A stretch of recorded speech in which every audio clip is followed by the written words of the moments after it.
Good morning and welcome to Let's Talk Women Owning the Kitchen. We are so pleased to bring you this series on behalf of Cisco Corporation as part of our commitment to our customers and our business communities as part of our diversity, equity, and inclusion initiatives.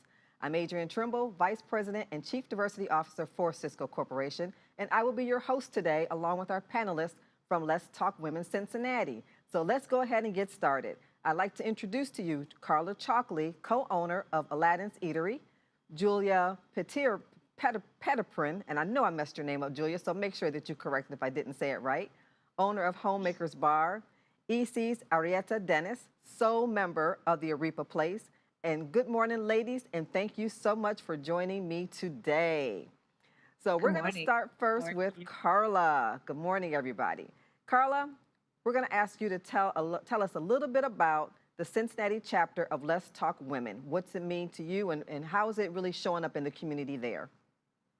So I became a member with Let's Talk in the summer of 2020, right at the start of COVID. Julie and I were actually part of the Lexington and Louisville group. So it was all based in Kentucky. And we were able to be on a lot of their phone calls and really have a lot of strong camaraderie amongst the women in Kentucky. So once it became spring of 2021, we decided we really wanted to try to push to form our own Cincinnati group because we have so many amazing women-owned businesses in our city that should be getting the same type of showcasing that Lexington and Louisville were able to start to produce for their region. So we really pushed to find a lot of women to try to join our group here. In the beginning, we're basically in the beginning stages now of our growth. We're just getting to know each other mostly and trying to find more and more women to join our group. We did one event last spring that went fantastic, and we really want to be able to do more and really bring visibility to all the women-owned businesses in our city. So that's kind of the goal right now, is just increasing our participation and finding more women and growing this chapter. Thank you for that. And the audience may not know this, but Cincinnati is actually where I resided for the last 30 years. So I'm so happy to see this initiative for the women's business community there. Love that. Julia, tell us, what has it meant to you to be part of this movement? You've been there, as Carla said, from the time it was in Louisville to now here in Cincinnati. What's it meant to you?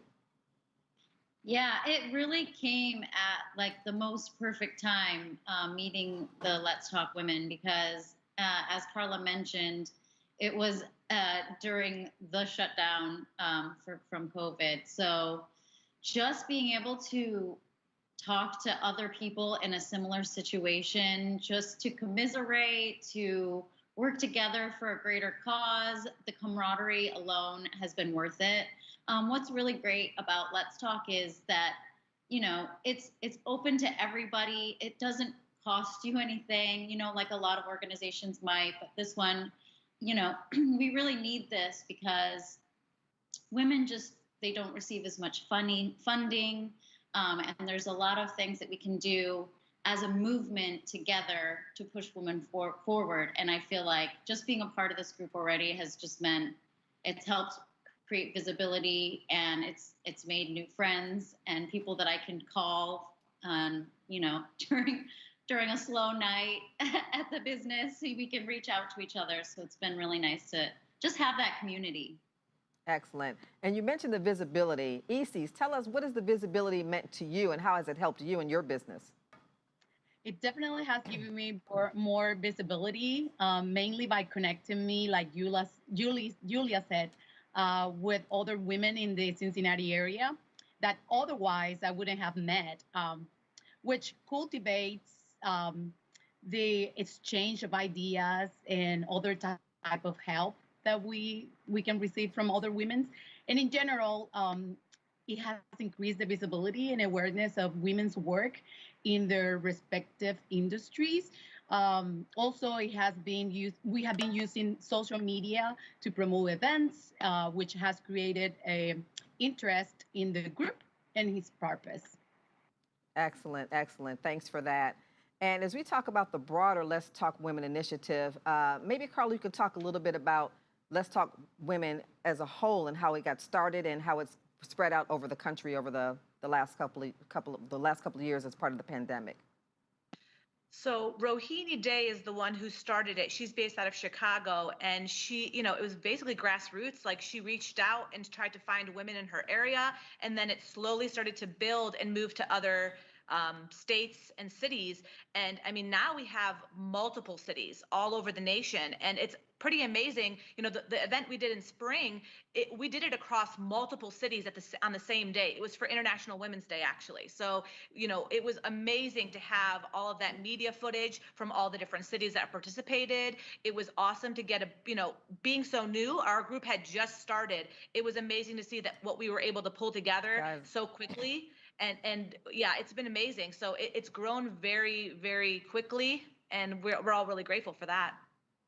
Excellent. And as part of the pandemic, a lot of good things came out of the pandemic in terms of how to help businesses show their resilience and kind of bounce back from a lot of the challenges that we're having. I'm going to ask all three of you to maybe talk about some of the lessons that you learned as part of the pandemic that's helped to sustain your business, and some of those things that you're going to continue to utilize going forward, so as your business continues to rebound as part of the recovery efforts. So you want to start first, Julie? Sure. Yeah. Really what I've learned, I mean, so everybody's had to pivot. That's just been the word of the past year and a half.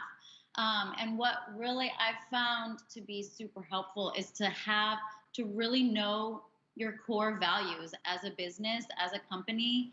And even though you're pivoting and you're trying new things all the time, I think it's super important that you take those 3 or 4 core values and you stay true to who you are, and you can pivot and still and then that will push you through.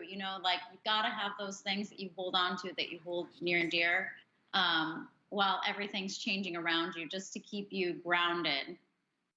So I think that's probably one of the lessons. Excellent. All right. What about you, Isis? You're Yes, muted, Isis. There you go. We have been adapting along the way. So we have to implement new things into your business. And we added like the Uber Eats, DoorDash. We actually had our online system up and running as well, where you can buy food, drinks, groceries, because besides being a restaurant, we have a mini grocery store. So that kind of it's something that we are maintaining, and we are adapting to the new norm. Excellent. And I think that's something that a lot of businesses are learning to do, as you said, adapting to the new norm. What about you, Carla? What are some of those lessons that you're going to keep with you that have come out of this pandemic? I think one of the major things for our industry is the mindset had to change from money and volume to people and balance. I think that you had to kind of adapt to now a staffing shortage. So a lot of the times we've had to be creative with our solutions, finding things like adjusting our hours of operation, closing much earlier so that our staff had some time off. We've had to close the dining room on occasion. We've had to do a self-service model, which, we'd never done anything like that before, where, instead of having full service where someone would serve a table, we'd have people come up to the counter, order food, seat themselves, and then throw away their belongings afterwards. We've also had to find ways to keep our staff encouraged, because they've had to kind of roll with the punches of COVID. So we've tried to do more team building and staff appreciation events throughout the year to really keep morale up. And just also like learning things like, how can we do things remotely? Can we do things, can we train remotely? Can we do things via Zoom? If that would help in any way. So we've had to really be a lot more creative in how we adapted in the last couple years. And as we start to hear the stories or see the information that there's recovery that's taking place right now in the industry, we know that the lockdowns were particularly hard on the restaurant industry. Tell us a little bit about what you're seeing in terms of improvements today. I'll start with you, Isis. What improvements are you seeing as the economy is coming back? Well, the improvement has been made by us adapting to new systems.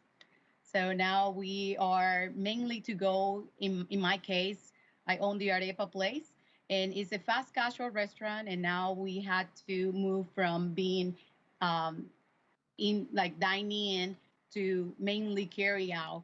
So those type of things has changed, and I think that we didn't see that coming, and it has been great.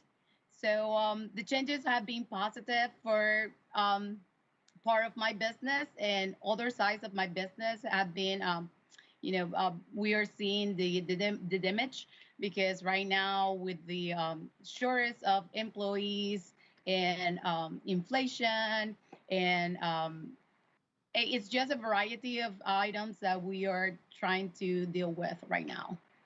And what about you, Julia? Are you seeing the industry return impact your business as well? So I'm mostly, we do have food here, but we are mostly, we do craft cocktails here. So in summer, we really did, was like, I think we all kind of had this feeling of like so much hope, because sales drastically increased over summer. And now as it's starting to cool off and we're starting to have more weather, it's starting to slow down again. We also do carry out, but we are not known really for carry out. We really are kind of an experiential establishment where you come and you hang out and you spend time here. So I am a little worried, as the cool weather starts to arrive. But it's all about being creative and finding new ways to reach people. And just as EC's has her little market, we also have a little craft cocktail retail shop with bar tools and things like that. So I think we're all looking for these, creative ways to stay engaged with our guests and keep them coming back. So Well, I think I did read something that alcohol consumption did significantly increase during the lockdown and during the pandemic. So hopefully that's been a positive impact for your business. But what about you, Carla? What improvements are you seeing that's impacting your restaurant? So I'll basically echo a lot of the same sentiments. Thankfully sales did increase, in 2021 in comparison to 2020. But for us, the heartache has been the staffing shortage, because with this increase, I think people wanted to come back and have it be the same as it was before, the same fast service and the same, lightning speeds. But that's impossible when you're working with less than half the staff that you had prior to COVID. So, I think that issue has been a little bit more difficult to deal with. So, as grateful as we are to have increasing sales, it can also sometimes be a hindrance, because if you can't handle those sales, it's sometimes a detriment. So we're trying to find that balance of making sure that we can handle what comes our way and, start to grow, back to, what it was. But I don't know if we'll ever really get back to the old ways. I think it's the new normal, which I hate saying, but kind of is what it is. Yeah, and unfortunately, I think you're right. And as we think about this new normal and the staffing challenges that's affecting pretty much all industries, we know it's particularly hard on the restaurant industry. And I want to take a moment just to remind our audience to please be kind to those servers who do show up every day and are working under these types of circumstances, because it is not easy. And you're absolutely right, Carla, where everyone's trying to do the best they can given the situation. So please be kind and tip well. So, Isis, talk about what it is that you're doing to deal with these staffing changes, the inflation, the supply chain challenges that's happening right now. How are you addressing that and trying to keep your customers happy? Yeah, so our restaurant industry is suffering right now, is struggling, like everybody's saying right now. But what I'm trying to do is, keep the people that I have, and my employees are the first thing in my list. So I'm trying to make sure that they are okay and that they have what they need. Something that we probably didn't think before, but now it's like an awareness of even the employers towards their employees. So increasing salaries has been something that we have been we are going through, because we cannot compete with other industries that have better better salary benefits, and we cannot, as a small business, we cannot compete with them. So the people that we have is because they're seeing something else besides their rate, their payment. So they feel comfortable, they feel happy. It's a healthy environment. So that's why they are there. Uh, I struggled for the longest time hiring people, hiring one of my cooks, and it took me months to hire one person. And I'm still struggling with the cashier person, and I cannot find anybody to cover that shift. And it's just a struggle. It's a hard time for us. This is the most difficult time that we are experiencing. Right now, I'm working on opening my second location. Hopefully, that is gonna open in at the end of the year. But I'm very worried about staffing, and also we are delayed because we are not getting our equipment on time. So it's a variety of issues that are holding us back, and um, so we just need to be resilient and fight through the whole process. And that is so true. It's just such a tough time right now. The restaurant industry is already tough and difficult and challenging, and to have these types of challenges on top of that with staffing, supply chain disruptions. Carla, tell us, what are you doing to address some of these issues? Obviously our focus has been, trying to find more help, obviously, because we want to be able to provide, relief to some of the staff that we already have. But, the most important thing, like Isi said, is taking care of the staff that we do have. They have been absolutely amazing in rolling with the punches. We are so incredibly grateful to have such an amazing work family at all three of our locations, and so we've had to be, like I said before, creative on the ways we provide relief to them. Like I said, reducing the hours of operation at all the stores. We close at 9 o'clock across the board at every location now. If they have to go to self-serve model, they do that. We sometimes have to turn off online ordering, or we have to turn off DoorDash because you really can't control that sometimes. And if it goes nuts and 50 orders come in at the same time, the skeleton crew can't handle it. And so we've really empowered our management teams to do what they think is necessary to keep their teams afloat. So if that means, shutting down the DoorDash, they shut down the DoorDash. It's not just like a grab for money, like get sales, get sales, get sales. That at this point, that is more detrimental to the staff because they can only handle what they can handle. And much like Isi said, a lot of the people that are with us have been with us for a very, very long time. And that's because we try to provide them with a safe space, a happy space, a family work environment. We don't want to run our businesses the way that I hear a lot of other restaurant industry businesses are run sometimes. You hear a lot of those stereotypes of toxic environments and things like that. And that's just something that we have never promoted at any of our businesses. So we really are just focused on that even more so now than ever before. And just how can we make it so that our staff can survive the day, and feel like they've succeeded, because a lot of times, it's a beat down. I think one of the things that was difficult, like you touched on, is a lot of people are just cruel. You have people that come in and you would think that after being locked up in their house for a year and after not having things, that they would be grateful and happy to be able to resume normal activity. But a lot of times it's not the case. You have people that are even more mean than they were before, and just rude and not understanding and not forgiving and not, just they don't come from a place of love. And I just encourage, everybody that comes out to any type of business, doesn't even have to be a restaurant, be compassionate, be caring, have, a different understanding of what the real world is right now. Because I think everyone hears the word staffing shortage and hears the word, goods, increase in cost of goods, but they don't understand that what that translates into is your food's going to take longer. There's going to be items that we're not going to have available because we cannot stock them. You know what I mean? Things like that. And I think that there's a disconnect sometimes with people understanding like what it means when you hear those words in real life. So I'll just end with focusing on our people. That is the most important thing right now.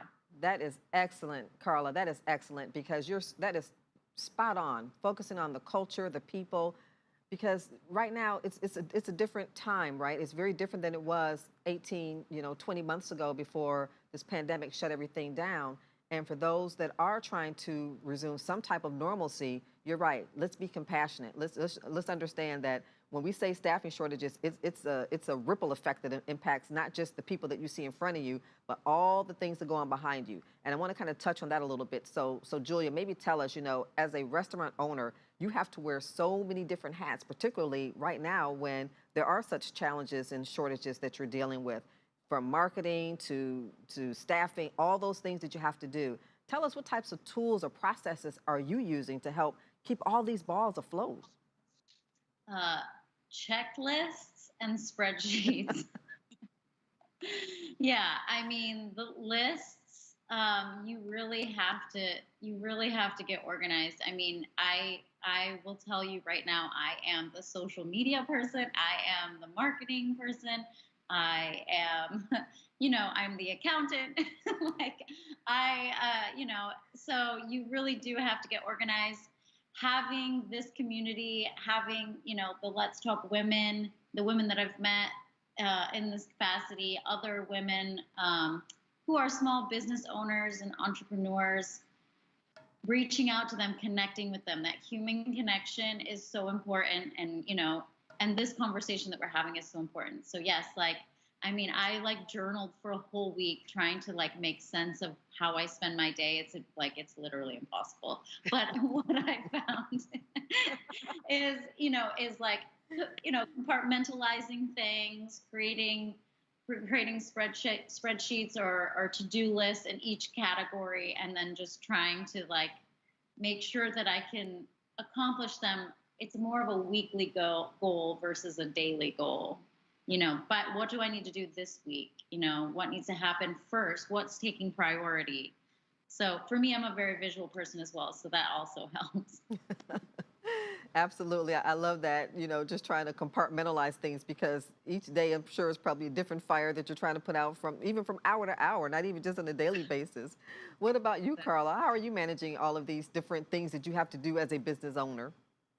So I'll start by saying that by nature, I've always been a control freak. I've always wanted to do everything and do it well and just get it handled. So I think that I had to learn to kind of relinquish some of that control and, put aces in their places. We have an amazing, talented staff, and without them, we just wouldn't be successful. And I, had to learn that it's impossible to do everything and be everything, especially being a working mom. I feel like a lot of times I battled with the emotions of feeling like a complete failure because I was spread so thin across 3 businesses and 2 children and animals and a household and my husband, so it was impossible to keep up with the demands of all these multiple things that pull at me. So I've really had to, trust my staff. And a lot of them have stepped up. They have natural talents. Some of them are extremely talented with social media. So, I've had to relinquish some of that control and, allow these people to shine and to really use their natural talents. And, I feel like a lot of, being an important part of being a leader is effective delegation. You know what I mean? And being able to delegate tasks to people that they're great at naturally, And so I feel very, very lucky to have an awesome team that's been able to step up where I feel like I couldn't fill that gap. And, just learning to have more trust in other people, that's been a big life lesson for me, I feel like. So I'm very, very grateful and humbled by the team that surrounds me and our company. So one of the things that you all have touched on throughout this session has been just about being business owners. We think about the restaurant industry, and it's cool, it's fun, it's food. Who doesn't like to eat? So we think about the fun side of it, but there is a business side to this, to what you do. Can you tell us a little bit about, and I'm going to ask all 3 of you to kind of weigh in on here, starting with you, Isis, but talk a little bit about, as a woman business owner, are there any specific challenges that you see in terms of securing financing or just getting the operational cash that's necessary to sustain your business? Are there any unique issues that impact you as a woman business owner than you may see from others in the industry? I think you're on mute, Isis. Yes, my experience has been a little unique. I didn't have any experience in a restaurant, so I came with my dream of having a restaurant with no experience whatsoever.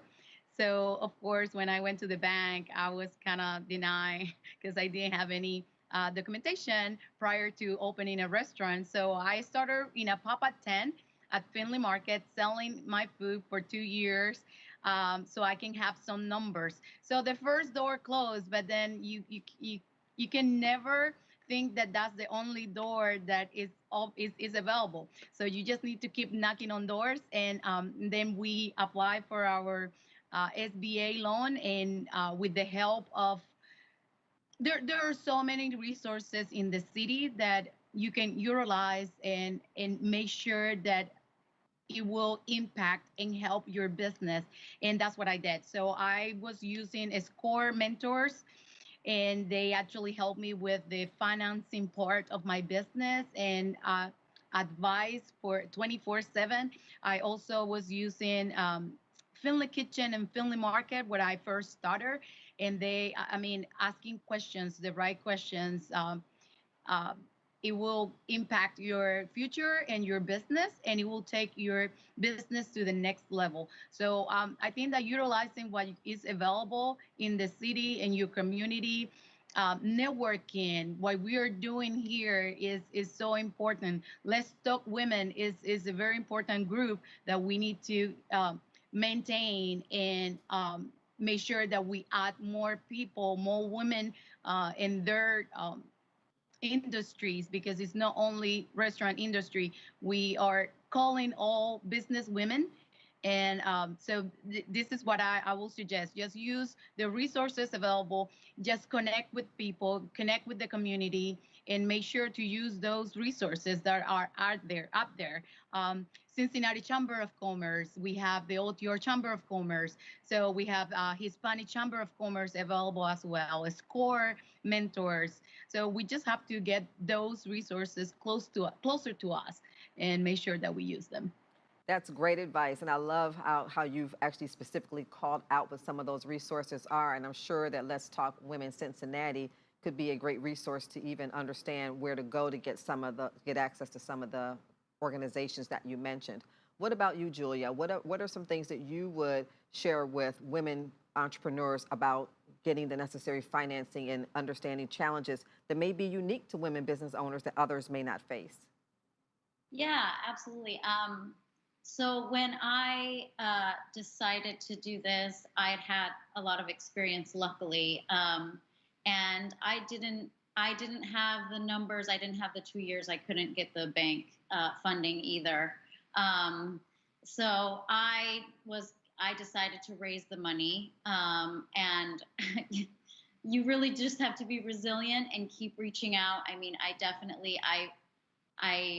it's really unfortunate to say, but I definitely had people blatantly say that because I'm a woman, they don't, a woman in the bar business, they didn't believe in me. So, you just keep talking to people. And as EC said, when you are meeting new people and you're going to places where there are other business owners, doesn't matter the type, talk to them. And if anyone is like, oh, I would love to talk to you about that, call them up, take them up on it. Like, if they actually say they want to connect with you, connect with them, actually do it, actually send the email, actually call them and set something up. I can't tell you that's really how I got where I was, by actually taking people up on their offers to just have coffee with me. Because you just never know what little tidbit of information they're going to give you, advice, who they may know. So I was eventually able to raise the money through investors to get open, just by connecting with people and groups like this. And then I can't tell you how important having a community is in this. I'm just sitting here listening to you, and as you talk about those who may not have had confidence or faith in you because you were a woman, I'm thinking of the saying that says, you want to get something done, give it to a woman. So that's interesting Right to me that someone would actually, but we know that those types of stereotypes exist.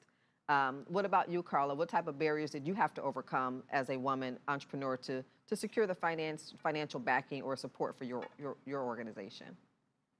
Luckily, I have other partners in my business, so securing funding wasn't as difficult for us. We obviously did have to put up a lot of collateral, like our homes and our assets and different things, which was just scary.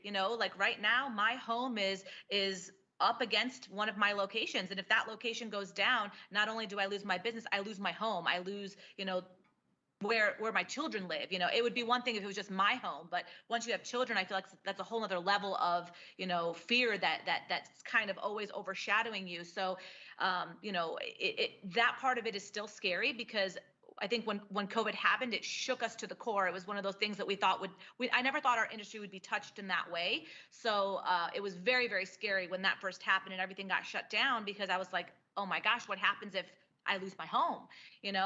But I think importantly, a lot like what my friends here said, look at different venues of funding. So for example, don't just go to one bank and if they say no, walk away. There's multiple banks. There's certain banks that work with first timers. I know Huntington is usually known for working a lot with first time people, and also credit unions. Sometimes you have better luck with credit unions or smaller banks. We've had luck working with a smaller bank in Mason here, and they gave us a different type of, there's different types of loans too. It doesn't always have to be a conventional loan. There's the SBA loans. There's different types of funding available for different things. So I think you have to kind of branch out and just look at everything that's available.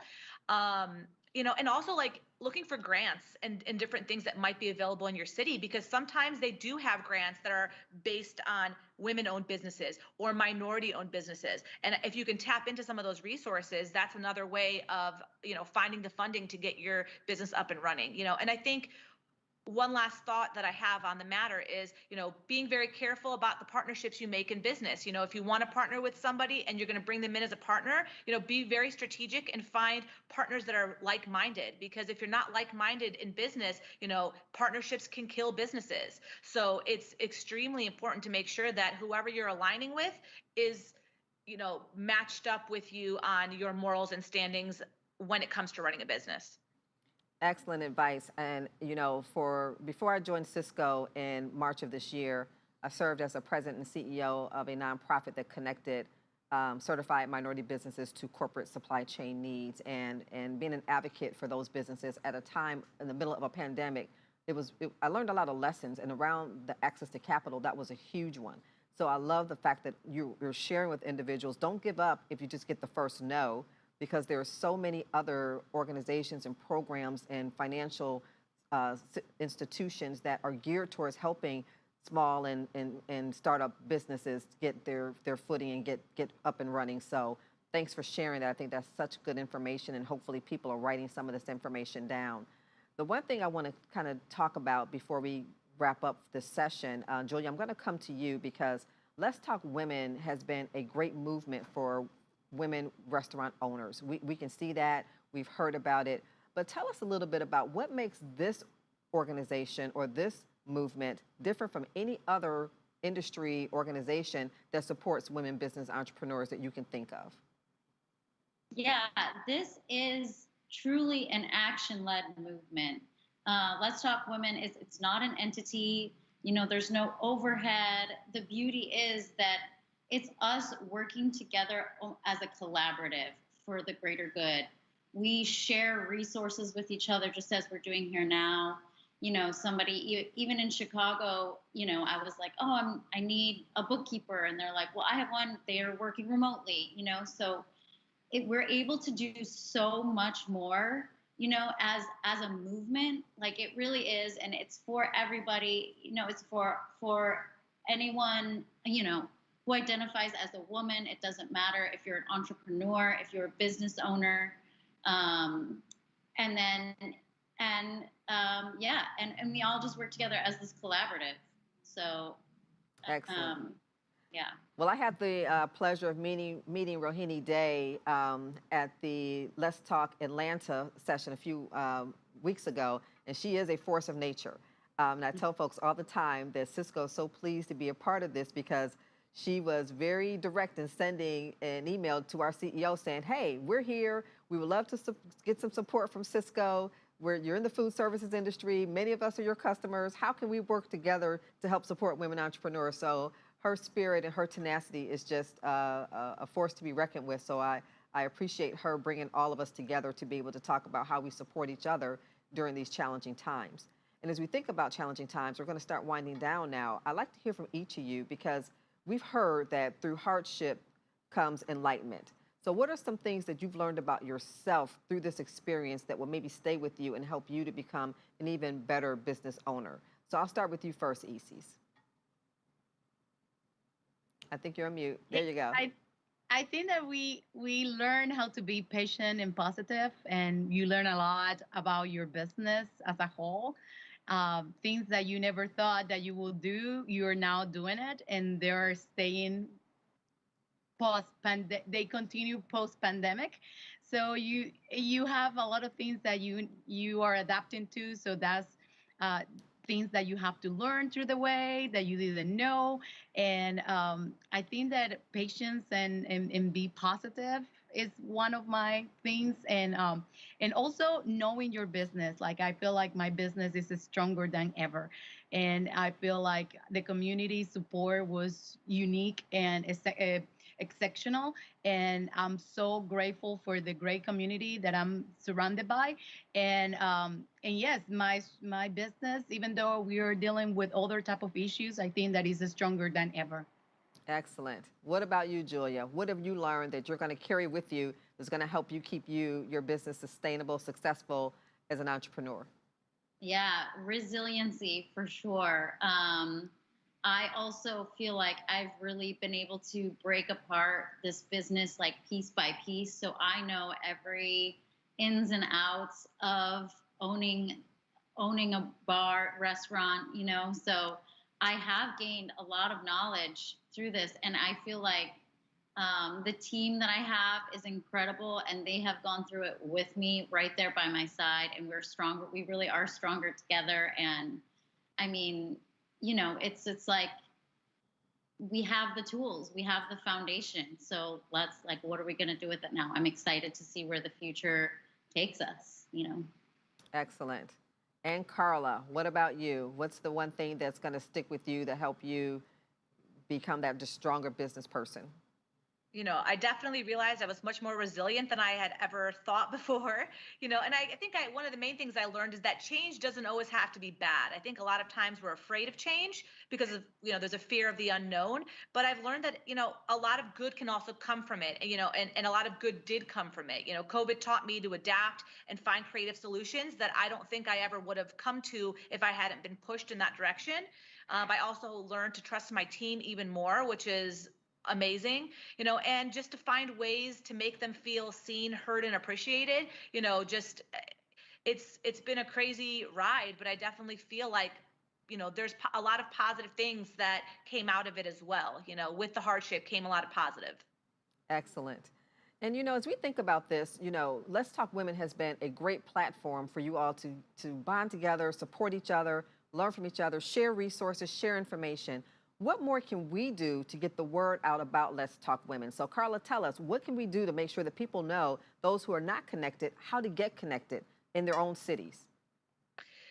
Honestly, I think, especially for our city here in Cincinnati, if you know any women business owners that are in the food and beverage industry, please send them our way. We do have an Instagram page. It's at Let's Talk Women with an X instead of an E, or we have our website that you can go to. It's letstalkwomen.com, and just reach out and we can, help you figure out which market you're in, because the more people we have, the bigger things that we can do. You need participation in order to do big things. So I feel like if you know anybody that is looking for some, camaraderie and support, please send them our way. Also, if you're a corporation or any kind of other industry that wants to help women entrepreneurs, any of the funding that we get as a group, there is no overhead. There's no fee. It's used for helping the women business owners that are in the group. It's not used for, paying a CEO that sits at a table somewhere else. There is none of that overhead. So the money is going directly to the women that it can help benefit. So I think that is a huge a huge thing that could be very, very helpful. So thank you so much to Cisco for also providing, this platform for us and getting the word out for us. We really appreciate that. Absolutely. Well, thank you, ladies. Cisco is proud to be a partner with Let's Talk Women. And thank you to Rohini Day for stepping up and reaching out to us and asking us how we can partner on this. This series has been fantastic. I've learned so much about the women entrepreneurs that are out there in the restaurant industry, being new to the industry myself. So thank you all for sharing your information, sharing your stories, and talking about your restaurants. Again, for those of you who are interested in Let's Talk Women, you can find out more information on their Instagram page at Let's Talk Women. And it's spelled women with an X versus an E, and that is intentional. It is not a typo, because we are encouraging all women to be a part of this movement. So we want to thank you all again for being a part of this conversation today. Thank you to those of you who've tuned in. And again, for those of you who are getting back out, going to restaurants, be kind, be patient, and thank your servers, thank your hostesses. Thank those who've showed up to make sure that you have a great experience as we all try to get back to some sense of normalcy as we come out of this pandemic that's had us on lockdown for the last several months. So thank you guys again for joining us today. I appreciate being able to have this opportunity to talk with you and learn just a little bit more about what you've been doing to help get the restaurant industry back strong, being resilient, and being able to serve customers on an everyday basis. Thank you all for joining in, and we will talk to you the next time. Thank you very much.